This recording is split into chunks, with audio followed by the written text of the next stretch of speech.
Hey, what's up? I'm Chloe Tang on We Found New Music with Grant Owens, and this is I'd Kill.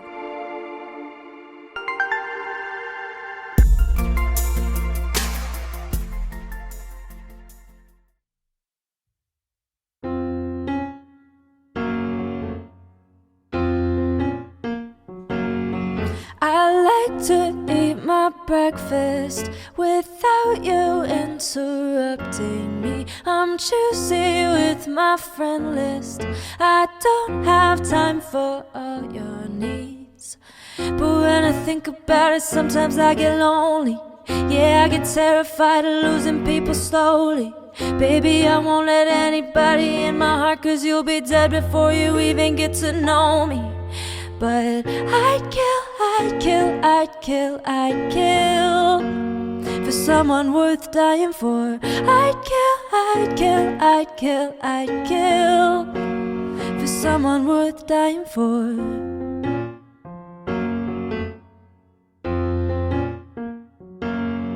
I like to keep eye contact at minimum, so I don't feel like everybody's watching, or I might self-destruct right here. But when I think about it, sometimes I get lonely. Yeah, I get terrified of losing people slowly. Baby, I won't let anybody in my heart, 'cause you'll be dead before you even get to know me. But I'd kill for someone worth dying for. I'd kill for someone worth dying for. Maybe I could take your life. Maybe I could take your life. I'd kill for someone worth dying for. I'd kill for someone worth dying for.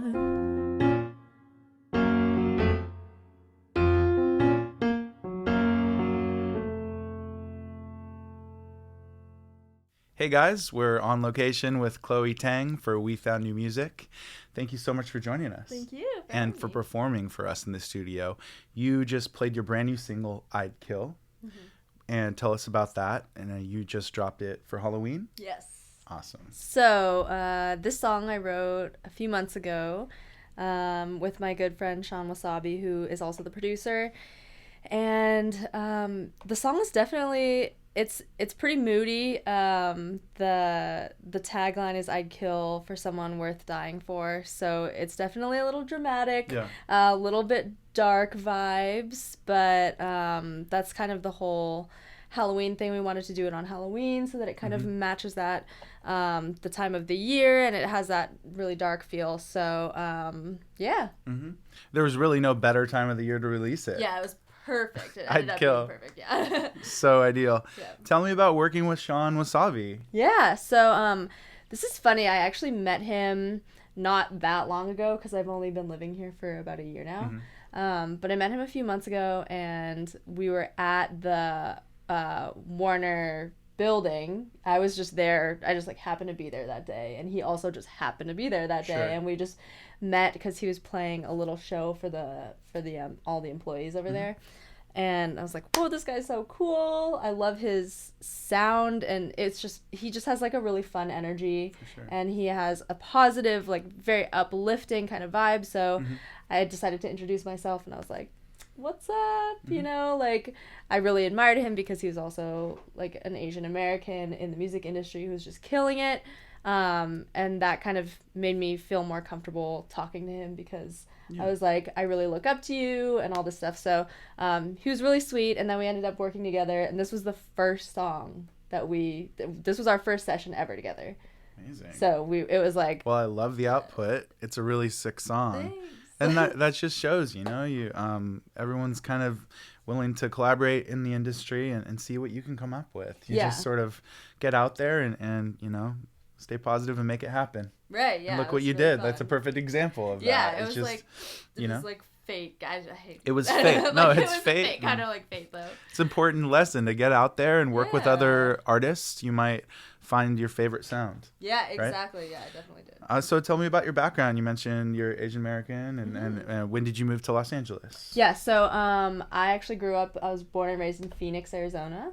And so my parents are actually both full Chinese, but my mom is, okay, so this is a lot. So my parents are both full Chinese. My dad's American. My mom's Canadian. Okay. And so both of their sides of the families have been here just for a little while now.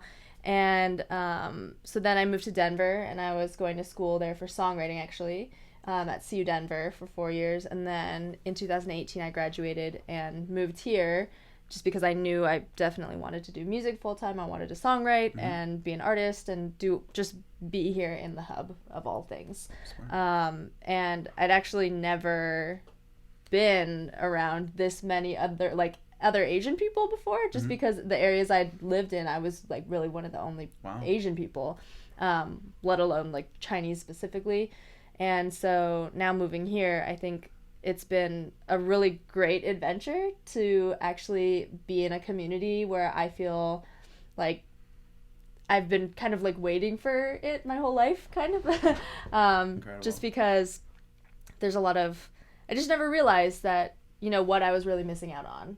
And I love having this kind of cultural diversity living here in LA because I just never had that before. Yeah, it's a cultural hub. Yeah, it's amazing. I'm glad you're having such a positive experience. Yeah, I really am. Just 1 year in Los Angeles. So yeah, definitely. I'm glad we're part of that first year. Yeah, thanks for being here. And now you're teaching music to kids. Yes. As well. Yeah, that's my day job. That's awesome. Basically so, on the weekdays, I teach piano and voice lessons to actually kids, and I have a few adult students too. So anywhere, the ages range from like 4 years old to like 70 years old. Really, like I have a student that's, definitely in her 60s, and she loves singing, and she just wanted to kind of like take a minute out of her life and just do something she'd always wanted to do. Amazing. So you're always singing all the time. Basically, yeah.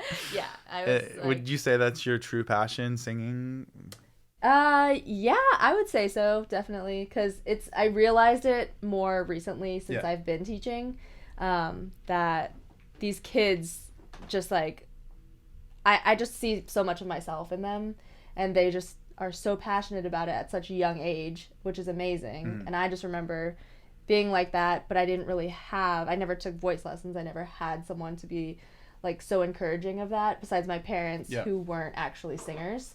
So now I just feel really lucky I get to play that role for them and be there and encourage them that music is such a positive thing and they should definitely continue for the rest of their lives. Now back to your solo career as an artist. Some of the influences going into your sound, what do you gravitate to?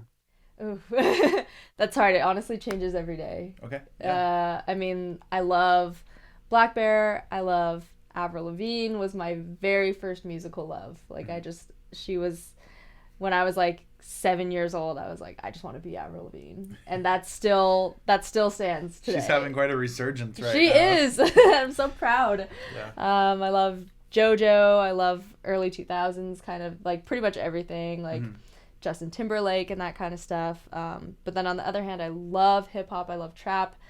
And with this kind of more spookier song, definitely there's a little bit of a dark thing happening with like a little bit of Billie Eilish influence. Sure. And, there's just, honestly, I'm just so indecisive. I can't decide.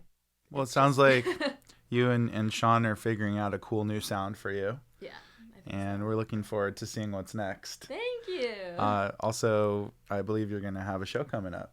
Yes. So I will be playing We Found New Music Showcase up in January. Yeah. So keep an eye on the socials of both of our socials and come see Chloe. Just keep an eye. We'll figure out which date that is. January 2020. 2020. Wow.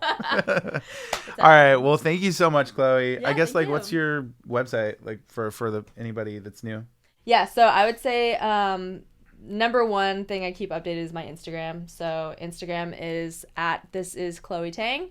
I do have a website which is chloetangmusic.com, and that is definitely a a little bit slower to be updated. So I would definitely do the Instagram. Socials. Yeah, socials is, all right, cool. number one. All right, well, thank you so much, Chloe. Thanks for bringing us into your studio. Thanks to your producer and everything. Yeah, of course. All right, well, Chloe Tang, thanks for joining us on We Found New Music.